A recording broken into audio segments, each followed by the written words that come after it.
بسم اللہ الرحمن الرحیم۔ یہ توحیدخالص.com کی پیشکش ہے۔ بدعت اور اہل بدعت۔ اللہ تعالیٰ نے دین اسلام کی تکمیل فرما کر اپنی نعمت تمام فرما دی ہے، جو کتاب و سنت کی شکل میں مکمل ہے، جیسا کہ سورۃ المائدہ آیت 3 میں اس کا بیان ہے۔ اسی طرح سے مشہور و معروف صحیح حدیث میں حجۃ الوداع کے موقع پر رسول اکرم صلی اللہ علیہ وسلم نے بھی یہی ارشاد فرمایا کہ کتاب و سنت کی صورت میں دین مکمل ہو چکا ہے۔ بدعت کی تعریف۔ اب اس میں کسی کمی یا زیادتی کی گنجائش نہیں۔ دین کے اندر کوئی ایسی چیز تقرب الہی کے لیے ایجاد کرنا جس کی اصل و دلیل موجود نہ ہو بدعت کہلاتا ہے، جیسا کہ ماخوذ ہے صحیح بخاری و مسلم میں موجود حدیث سے۔ البتہ دنیاوی ایجادات کو جائز امور کے لیے ایجاد و استعمال کرنا شرعی بدعت کے تحت نہیں آتا۔ بہت سے بدعتی لوگ انہیں آپس میں خلط ملط کر کے مغالطہ دینے کی کوشش کرتے ہیں۔ بدعت کی برائی اور شناعت۔ بدعت سنت کی ضد ہے، جیسا کہ صحیح بخاری میں حدیث ہے۔ بدعتی گویا کہ شریعت سازی کر رہا ہوتا ہے جو کہ اللہ تعالیٰ کا حق ہے۔ دیکھیے سورۃ الشورى آیت 21۔ ہر بدعت گمراہی ہے، صحیح ابن ماجہ۔ بدعتی کا عمل مردود و ناقابل قبول ہے، صحیح مسلم۔ بدعتی کو پناہ تک دینے والے پر لعنت ہے، صحیح مسلم۔ بدعتی سے توبہ تک چھپی ہوتی ہے جب تک وہ بدعت کو نہیں چھوڑتا، سلسلۃ صحیحہ۔ بدعتی چونکہ اسے نیکی کا کام سمجھ کے کرتا ہے تو توبہ کا خیال ہی دل میں نہیں آتا، اسی لیے شیطان کو گناہوں سے زیادہ محبوب بدعت ہے، جیسا کہ امام سفیان الثوری رحمہ اللہ کا مشہور قول ہے۔ دیکھیے مجموع الفتاوی۔ بدعت کی اقسام۔ بدعت حقیقی، یعنی جس کی اصلیت ہی دین میں موجود نہ ہو، جیسے سالگرہ منانا، تو اس سے عید میلاد النبی صلی اللہ علیہ وسلم اخذ کر لینا حقیقی بدعت ہے۔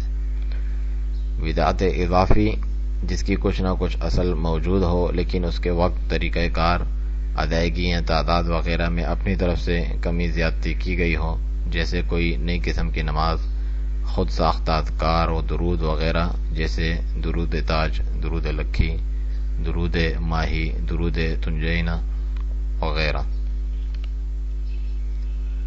غرض یہ کہ بدعت ہر طرح کی ہوتی ہے، اعتقادی، قولی و عملی۔ بدعت پر عمل پیرا ہونے والا بدعتی کہلاتا ہے، اور ان کا گروہ اہل بدعت کہلاتے ہیں، جنہیں اہل احوا بھی کہتے ہیں۔ احوا پرست یعنی خواہش پرست، کیونکہ وہ وحی و اجماع کی اتباع کے سلفی منہج پر چلنے کے بجائے اپنی خواہشات و بدعات اور گمراہ پیشواؤں کی اتباع کرتے ہیں۔ اور بدعتی کے حکم کے اعتبار سے بدعت کی دو عام اقسام بنتی ہیں۔ بدعت مکفرہ، جو بدعت کفر و شرک کی حد تک پہنچتی ہو، جیسے جہمیہ کا عقیدہ کہ اللہ تعالیٰ کے تمام ناموں اور صفات کا انکار، یا وحدت الوجود کا عقیدہ، یا غیر اللہ کو ما فوق الاسباب طور پر مدد کے لیے پکارنا یا نظر و نیاز کرنا وغیرہ۔ بدعت غیر مکفرہ، جو اگرچہ بدعت ہے مگر کفر و شرک کی حد تک نہیں پہنچتی، جیسے زبان سے نماز کی نیت کرنا یا اذان سے پہلے درود پڑھنا وغیرہ۔ البتہ بدعت کی حسنہ یعنی اچھی اور سیئہ بری میں تقسیم کرنا باطل ہے، کیونکہ رسول اللہ صلی اللہ علیہ وسلم کا فرمان ہے کہ ہر بدعت ہی گمراہی ہے، جیسا کہ ابن ماجہ کی صحیح روایت ہے۔ بدعت کے ظہور کے اسباب۔ فرقہ ناجیہ یعنی نجات پانے والا فرقہ، جو سنت اور صحابہ کرام رضی اللہ عنہم کے طریقے پر چلتے ہیں، ان کی راہ چھوڑ کے دوسری راہ اختیار کرنا، جیسا کہ سورۃ النساء آیت 115 میں یہ ذکر ہے۔ اسی طرح سنن ترمذی کی صحیح روایت ہے، جو کہ ابن ماجہ میں بھی موجود ہے۔ جہالت و کم علمی علماء کی موت سے علم کا اٹھ جانا اور جاہلوں کم علموں کو اپنا بڑا بنا لینا، جیسے کہ صحیح بخاری کی روایت ہے۔ احوا یعنی خواہش نفس کی پیروی، سورۃ القصص آیت 50 میں آپ یہ دیکھ سکتے ہیں۔ شخصیات و آراء کے لیے تعصب کرنا اور اپنی خود ساختہ جماعتوں اور حزبیتوں کو الولا والبراء یعنی دوستی و دشمنی کا معیار بنا لینا، جیسا کہ سورۃ البقرہ آیت 170 میں اس کا ذکر ہے۔ کفار و مشرکین کی تقلید و مشابہت اختیار کرنا، جیسا کہ ذات و انوات والی مشہور حدیث اس بات پر شاہد ہے، جو کہ سنن الترمذی میں صحیح طور پر یہ روایت موجود ہے۔ بدعت سے خبردار کرنا، نبی کریم صلی اللہ علیہ وسلم اپنے اکثر یا تمام خطبات میں بدعت سے خبردار فرماتے اور ڈراتے، اسے گمراہی اور تمام کاموں میں بدترین قرار دیتے، جیسا کہ صحیح مسلم میں موجود ہے۔ بدعتیوں سے سلوک، نہ صرف بدعت سے بلکہ اہل بدعت سے بھی خبردار فرماتے، جیسا کہ احادیث میں ان سے دور رہنے کا حکم ہے، جیسے قرآن کی متشابہات کی ٹوہ میں رہنے والے فتنہ باز لوگ، ان سے دور رہنے کا حکم ارشاد فرمایا صحیح بخاری میں، اور خوارج بلکہ مسلمان حکمران کو ان کے خلاف جہاد تک کرنے کا حکم دیا، صحیح بخاری اور اس کے علاوہ دیگر کتب احادیث میں خوارج سے متعلق اور ان سے قتال سے متعلق احادیث موجود ہیں۔ اسی طرح تقدیر کے منکر قدریہ سے بھی سنن نبی داؤد میں روایت موجود ہے جو کہ صحیح ہے، اور احادیث گڑھنے والوں سے بھی تحذیر اور ان سے خبردار کرنا صحیح مسلم میں موجود ہے۔ اہل بدعت سے اللہ تعالیٰ کی رضا کے لیے نفرت کرنا، ان کا علمی رد کرنا، ان سے خبردار کرنا، ان کا بائیکاٹ کرنا، ان سے علم لینے سے بچنا، اور طاقت ہونے کی صورت میں ان کے خلاف تادیبی کارروائی کرنا کتاب و سنت اور عمل سلف صالحین سے ثابت ہے، جس کے دلائل ناقابل حصر ہیں، جیسا کہ خلفائے راشدین سیدنا ابو بکر، عمر، عثمان و علی رضی اللہ عنہم کا داعیان نبوت، مانعین زکوٰۃ، متشابہات میں کلام کرنے والوں اور خوارج کے ساتھ برتاؤ اور سلوک بالکل واضح ہے۔ اسی طرح سے دیگر صحابہ کا، جیسے سیدنا ابن مسعود، ابن عمر، ابن عباس، ابو ذر، انس، عائشہ وغیرہ رضی اللہ عنہم، اور تمام تابعین عظام اور ان کے راستے پر چلنے والے ائمہ اربع ابو حنیفہ، مالک، الشافعی اور احمد بن حنبل رحمہم اللہ، بلکہ ہر زمان و مکان میں اہل سنہ والجماعہ کے ائمہ ہمیشہ اہل بدعت و احوا سے خبردار کرتے اور ان کا رد کرتے آئے ہیں، یہاں تک کہ امام احمد بن حنبل رحمہ اللہ فرماتے ہیں کہ جو شخص اہل بدعت کا رد کرتا ہو اور رات کو قیام کرنے اور اعتکاف کرنے والے سے زیادہ افضل ہے، کیونکہ عبادت گزار اپنے لیے عمل کرتا ہے اور اہل بدعت کا رد کرنے والا پوری امت کے لیے خیر خواہی کرتا ہے۔ اور شیخ الاسلام امام ابن تیمیہ رحمہ اللہ فرماتے ہیں کہ تلوار کے ساتھ جہاد سے بھی افضل ہے بدعتیوں کے خلاف علم و حجت سے جہاد کرنا۔ کفار ملک پر قبضہ کرتے مگر دل کے عقیدے کو نہیں تبدیل کر سکتے، مگر بدعتی تو انسان کا عقیدہ و منہج ہی بگاڑ دیتے ہیں، جیسا کہ یہ بات مجموع الفتاوی میں موجود ہے۔ اسی طرح سے اہل بدعت کا ضرورت و حکمت کے تحت نام لے کر بھی رد کرنا جائز ہے اور کبھی واجب ہوتا ہے، جس کی تفصیل مجموع الفتاوی میں آپ دیکھ سکتے ہیں۔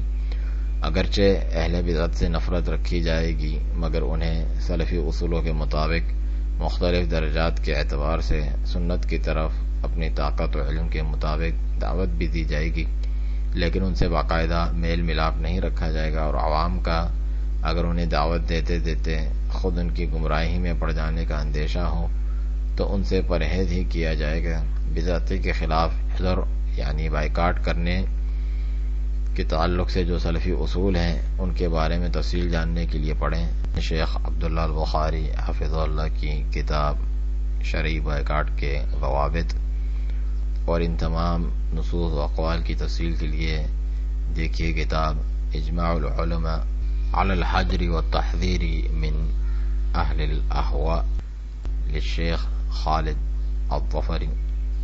البتہ اگر اہل سنہ والجماعہ سلفی ائمہ و علماء کرام میں سے کسی سے اجتہادی غلطی ہو جائے تو ان کا اہل بدعت کی طرح شدت کے ساتھ رد نہیں کیا جاتا، بلکہ ان کی غلطی کا رد ہوتا ہے اور ان کی عزت و مرتبہ اپنی جگہ رہتا ہے۔ تفصیل کے لیے دیکھیے رفع الملام عن ائمۃ العلام، جو کہ شیخ الاسلام امام ابن تیمیہ رحمہ اللہ کی کتاب ہے۔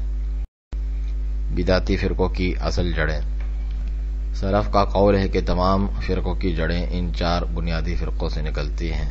نمبر 1 قدریہ، جو تقدیر کا انکار کرتے یا اس کے برعکس جبریہ، جو انسان کو مجبور محض مانتے ہیں۔ ان کے علاوہ بھی تقدیر اور اللہ تعالیٰ کا انسان کے عمل کا خالق ہونے کے تعلق سے سب گمراہ فرقے اسی میں سے ہیں۔ نمبر 2 رافضہ یعنی شیعہ، اس سے شیعہ کے تمام فرقے جو صحابہ کرام رضی اللہ عنہم سے بغض رکھتے ہیں، تکفیر کرتے ہیں اور اہل بیت کی شان میں غلو کرتے ہیں اور دیگر گمراہ کن عقائد میں یکسانیت اور کچھ میں اختلافات رکھتے ہیں، نکلے ہیں۔ نمبر 3 خوارج، جو مسلمانوں کی گناہوں پر تکفیر کرتے اور حکمرانوں کے خلاف خروج کرتے ہیں، جن سے اسی قسم کے افکار رکھنے والے ہر زمانے میں نکلتے رہے ہیں اور نکل رہے ہیں۔ نمبر 4 جہمیہ، جو اللہ تعالیٰ کے ناموں اور صفات کا انکار کرتے ہیں، انہی سے معتزلہ نکلے جو نام مانتے ہیں مگر صفات کا انکار کرتے ہیں۔